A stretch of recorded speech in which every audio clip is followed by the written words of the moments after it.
अस्सलाम वालेकुम। Hope you are doing well with the blessing of अल्लाह सुब्हानहू व तआला। हमने पिछले लेक्चर में जो न्यूमेरिकल एनालिसिस का मेथड स्टार्ट किया था वो था बाइसेक्शन मेथड, जिसे हम बुल्ज़ानो मेथड भी कहते हैं। उसकी हमने एक एग्जांपल की थी। एक एग्जांपल वो जो पिछली एग्जांपल हमने की थी वो तो टोटली लीनियर फॉर्म में थी, अलजबरा फॉर्म में। अब यहाँ पे देखिए ट्रांसकेंडेंटल इक्वेशन आ गई है। अलजबरा, ट्रिग्नोमेट्रिक, एक्सपोनेंशियल फंक्शन, अब ब्लेंड ऑफ थ्री फंक्शंस, ठीक है, ऐसी इक्वेशन आ गई। अब इस इक्वेशन को हम बाइसेक्शन मेथड के थ्रू किस तरह से सॉल्व करेंगे, आज हम ये चीज़ देखेंगे।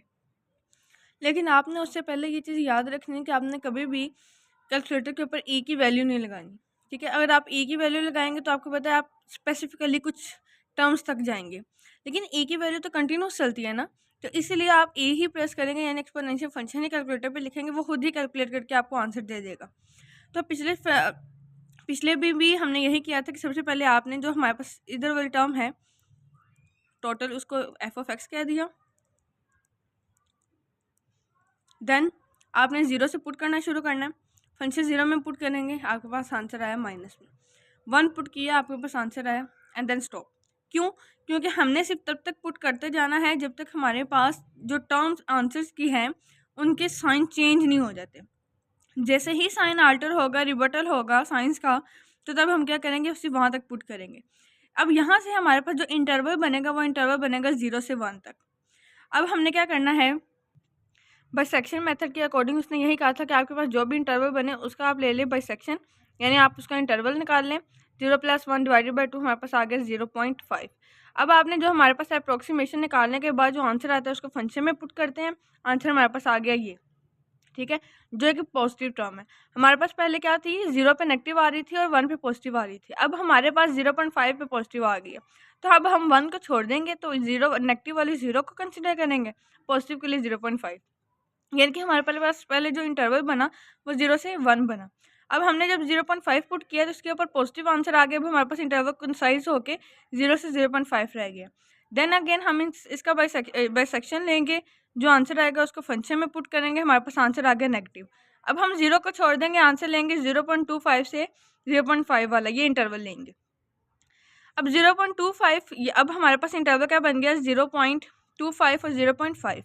0.25 और 0.5 का अगेन बाई सेक्शन लेंगे, जो टर्म आंसर आएगी उसको फंक्शन में पुट करेंगे। फंक्शन में पुट करने के बाद हम क्या करेंगे कि अगेन इंटरवल बढ़ाते जाएंगे और हमारे पास ये सेकंड अप्रोक्सीमेशन निकल आएगी और एक नया इंटरवल निकल आएगा, जो कि बनेगा 0.375, जिसके ऊपर पॉजिटिव का निकला है आंसर, और नेगेटिव वाली टर्म आएगी हमारे पास 0.25। देखिए हमने 0 और 1 से आंसर जो है अपना इंटरवल स्टार्ट किया, और हम कितना छोटा छोटा छोटा छोटा करके अब ये इंटरवल आ गया। अब ये मज़ीद छोटा होकर एक पॉइंट ऐसा कन्वर्ज करेगा हमारे पास, जिसके ऊपर हमें आंसर जो है या तो वो =0 मिल जाएगा, या हमारे पास जो आंसर होंगे दो कंजेक्टिव अप्रोचेस के, अप्रोक्सीमेशंस के, वो कंसाइड करना शुरू हो जाएंगे, तो हमारे पास वो जो होगा वो हमारे पास असल रूट निकल आएगा, ठीक है। इसी तरह से हम फर्स्ट अप्रोक्सीमेशन करेंगे, सेकंड अप्रोक्सीमेशन करेंगे, थर्ड अप्रोक्सीमेशन करेंगे, एंड अगेन ये काम चलता जाएगा अनटिल अनलेस हमारे पास रूट नहीं निकल आता। मैंने आपको जब बाइसेक्शन मेथड करवाया था तो उसके साथ एक एग्जांपल करवा दी थी कि आपको कॉन्सेप्ट की क्लैरिटी हो जाए। ये आपको एग्जांपल इसीलिए डिटेल से समझा रही हूँ कि ये पास पेपर्स में काफ़ी मरतबा रिपीट हो चुकी है और ये बहुत इंपॉर्टेंट एग्जांपल है, बिकॉज द रीज़न इज़ कि ये एक ट्रांसकेंडेंटल इक्वेशन है। यहाँ पे 2-3 फंक्शंस ब्लेंड होके आए हैं, जहाँ पे बच्चे कंफ्यूज हो जाते हैं और साइंस में मिस्टेक कर देते हैं। एक भी अप्रोक्सीमेशन में साइन में या इंटरवल में मिस्टेक कर दिया आपने तो पूरा का पूरा क्वेश्चन जो है वो गलत हो सकता है। Then we have third approximation. अब देखिए यहाँ पे मैंने जब इसको सॉल्व किया था तो बहुत मरतबा मैंने एक ही चीज़ को बार बार, ये छोटे छोटे से जो है मिस्टेक्स तो हैं वो लीड टू द फेलियर, ठीक है। तो आपने इस चीज़ का ख्याल रखना, और ख़ास तौर पे आपने पूरे होशो हवास के साथ इस चीज़ की कैलकुलेशन करनी है। आपने ऐसे जो क्वेश्चन है या तो इनको पहले कर लें, या ऐसे करें कि छोटे क्वेश्चन जो हैं जो आपको, जिसमें आपकी स्पीड अच्छी है, प्रैक्टिस अच्छी है, वो पहले कर लें और बाद में इनके लिए टाइम ज़्यादा बचा लें। अगर आपने पहले ये कर लिए, इन पे ज़्यादा टाइम लग गया, तो बाकी क्वेश्चन है वो आपके रह जाएंगे, ठीक है। तो हमने क्या किया, अगेन इंटरवल हमारा छोटा होता गया। जब आप साइड पे इस तरह से लिख लेते हैं तो आपको पता चलता जाता है कि प्लस वाला था, अब ये नेगेटिव वाला है, अब मेरे पास नेक्स्ट इंटरवल कौन सा बनेगा, फिर नेक्स्ट इंटरवल कौन सा बनेगा, तो ये करीब होता जाता है। और इस तरह से ऊपर साइन लिख लिए जाए तो हमारे पास आंसर जो है वो विजिबल हो जाते हैं। हमने फिफ्थ अप्रोक्सीमेशन क्या तक किया, अभी तक हमारे पास कन्वर्ज नहीं कर रहा। हमने इस मेथड की ना बेसिक इन्फॉर्मेशन में भी पढ़ा था। एक तो ये सिंपलेस्ट फॉर्म है, ठीक है, मेथड्स की।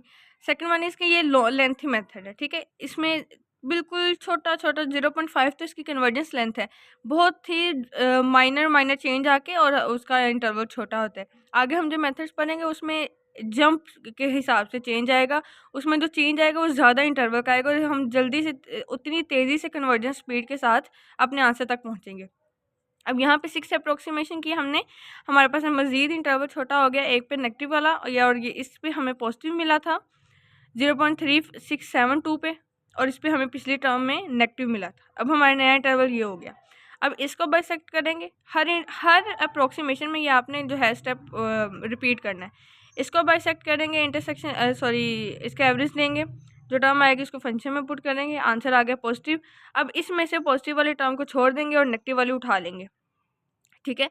तो हमारे पास ये नया 7th अप्रोक्सीमेशन आ गई, 8th अप्रोक्सीमेशन आ गई, like wise 9th approximation, 10th approximation, 11th approximation. इसी तरह से ही करनी है कि हमारे पास जैसे जैसे इंटरवल्स कंसाइज होते जाएंगे उसको ये बाइसेक्शन करके और उसको फंक्शन में पुट करेंगे, हमारे पास इंटरवल छोटा होता जाएगा। अगर आपके पास यहाँ पे पॉजिटिव आंसर आया तो पिछले वाली नेगेटिव उठानी है, इसकी ये वाली पॉजिटिव उठा लेनी है, ठीक है। तो सेम वैसे किया, 0.3604 पे हमें नेगेटिव का आंसर मिला था, 0.3607 पे पॉजिटिव का आंसर मिला, नया इंटरवल हमारा ये बन गया। 12th approximation, 13th approximation, 14th approximation, और 14th अप्रोक्सीमेशन पे हमारे पास ये देखें यहाँ पे आ गया 0.3605। इसका भी आंसर क्या आया था 0.3605। आंसर्स क्या करना है, कंसाइड करना शुरू हो गए हैं। तो हमें अपना जो आंसर है वो 3 to 4 डिजिट्स तक कंसाइड चाहिए, आगे बहुत आगे तक नहीं जाना। तो हमने लिख लिया x14 और x15, यानी कि ये जो 13 और 14 वाले जो अप्रोक्सीमेशन हैं ये क्या है 4 डेसिमल प्लेसेस तक कंसाइड कर देंगे। तो the root correct to 4 decimal is x is equal to 0.365। Note, यहाँ पे आपको एक बहुत इंपॉर्टेंट बात बता दूँ, ऐसा जब भी एमसीक्यूज में आएगा क्वेश्चन, वो पूछेंगे कि इसको बाइसेक्शन मेथड के जरिए इसका क्या आंसर निकलेगा, आपने हरगिज़ ये मेथड फॉलो नहीं करना। एमसीक्यूज का एक बहुत स्मार्ट वर्क ये होता है, there is a difference between hard work and smart work, ठीक है। तो स्मार्ट वर्क ये है कि आप जो 4 एमसीक्यूज दिए हुए हैं उन चारों एमसीक्यूज को बारी बारी जो है वो फंक्शन में पुट करके देख लें।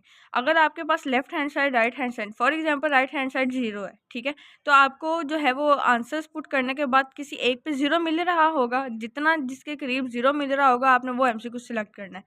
एमसीक्यूज के लिए ये 14 अप्रोक्सीमेशंस करने की ज़रूरत नहीं है। अब मैं आपको इसके अलावा ये मैंने आपको दूसरी एग्जांपल समझा दी है, इसके बाद आपको 2 से 3 एग्जांपल्स देती हूँ जो आपने इसकी प्रैक्टिस के तौर पे करना है ताकि आपको मेथड जो है वो क्लियर हो जाए।